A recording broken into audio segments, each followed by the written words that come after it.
Friends, welcome to my channel.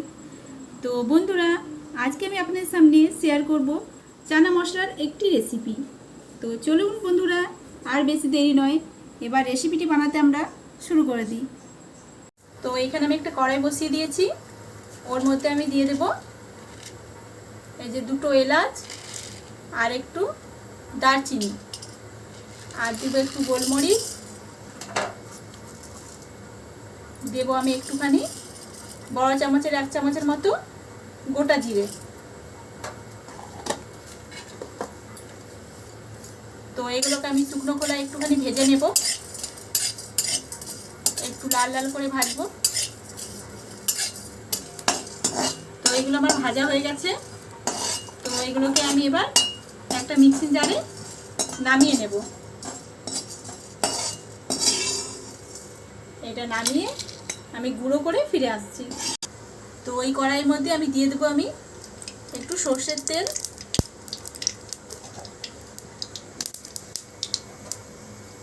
এবার এখানে আমি পেঁয়াজকে একবারে মিহি করে কুচিয়ে রেখেছি, দিয়ে দেবো ওই পেঁয়াজ।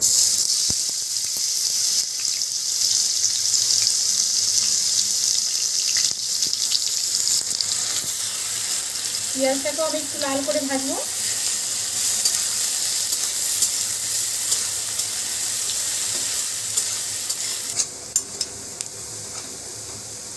তো পেঁয়াজগুলো দেখুন এখানে আমি একবারে লাল করে ভেজে নিয়েছি। এবার এর মধ্যে দিয়ে দেব 2 চামচের মতো পেঁয়াজ আদা রসুন একসাথে আমি বেটে নিয়েছিলাম।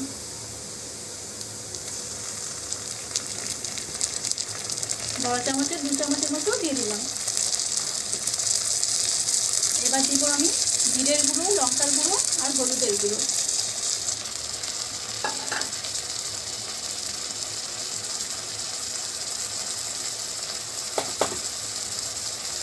দেব আমি এখানে টমেটো বাটা, একটু বেশি করে দিলাম আমি। এটা দিয়ে আমি মশলাটাকে ভালো করে কষিয়ে নেব, যতক্ষণ না মশলা থেকে কাঁচা গন্ধটা চলে যায় ততক্ষণ হচ্ছে আমি মশলাটাকে একটু কষাবো।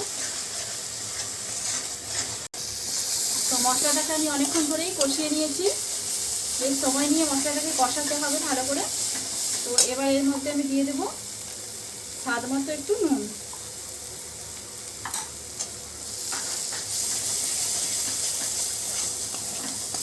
দিয়ে আবারও ভালো করে মিশিয়ে নিলাম। এবার এখানে আমি নিয়েছি একটু টক দই। তো টক দইটাকে একটুখানি ফেটিয়ে নেব আমি।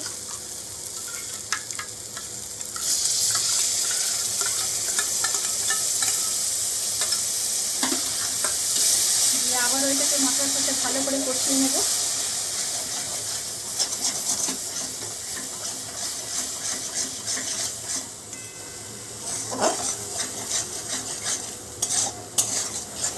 এটাকে আবারও ভালো করে আমি কষিয়ে নিচ্ছি।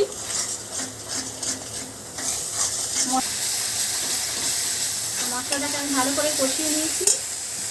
এবার দিয়ে দেবো আমি একটুখানি চিনি।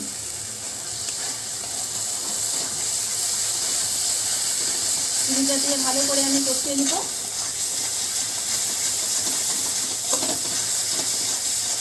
মশলাটা যত ভালো কষানো হবে তরকারির স্বাদটা তত ভালো হবে। তো এখানে আমি কাবলি ছোলা নিয়েছি, এটাকে আমি একটু নুন দিয়ে সিদ্ধ করে নিয়েছিলাম, একটু সিদ্ধ করে নিয়েছি।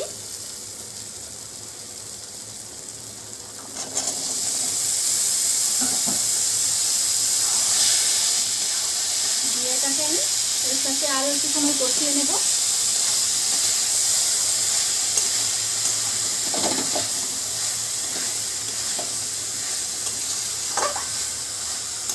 ছোলার মধ্যে যে হালকা একটু জলটা আছে সেইটাকে আমি শুকিয়ে নেব একটু কষিয়ে।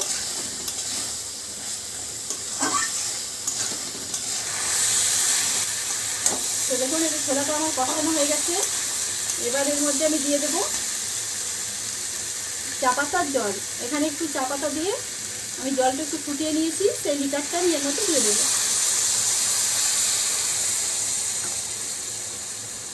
তার সাথে আমি একটু অল্প সাধারণ জল একটু দিলাম।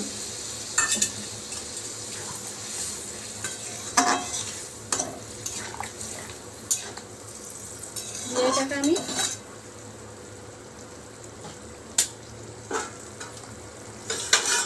ঢাকা দিয়ে রাখবো কিছুক্ষণের জন্য। তো এবার ঢাকাটাকে আমি খুলে নেব। তো দেখুন ঝোলটা অনেকটাই ফুটিয়ে গেছে।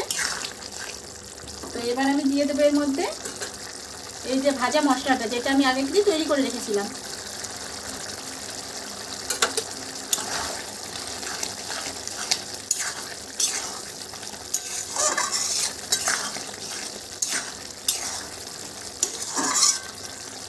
মিশিয়ে দিলাম। দিয়ে এর মধ্যে দিব আমি যে একটুখানি কসুরি মেথি নিয়েছিলাম, সেটা আমি হাতের মধ্যে এভাবে একটু ডলে এর মধ্যে ছড়িয়ে দেব।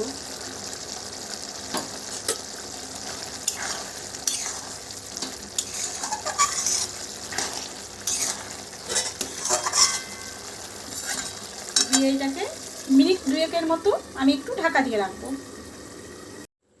তো 2 মিনিট হয়ে গেছে। আমি এটা একটুখানি নেড়ে নেব। তো আমার রান্নাটা তৈরি হয়ে গেছে। আমি গ্যাসটাকে এবার বন্ধ করে নামিয়ে নেব। তো বন্ধুরা, তৈরি হয়ে গেল আমার চানা মশলা। তো যদি রেসিপিটি আপনাদের ভালো লেগে থাকে তো আমার ভিডিওতে অবশ্যই একটা লাইক করে দেবেন। আমার চ্যানেলটিকে সাবস্ক্রাইব করে আমাকে এগিয়ে নিয়ে যেতে সাহায্য করবেন। তো আর কমেন্ট করে লিখে জানাবেন বন্ধুরা যে আমার চানা মশলাটা ভালো হয়েছে না খারাপ। তো বন্ধুরা, আজকে এই পর্যন্তই।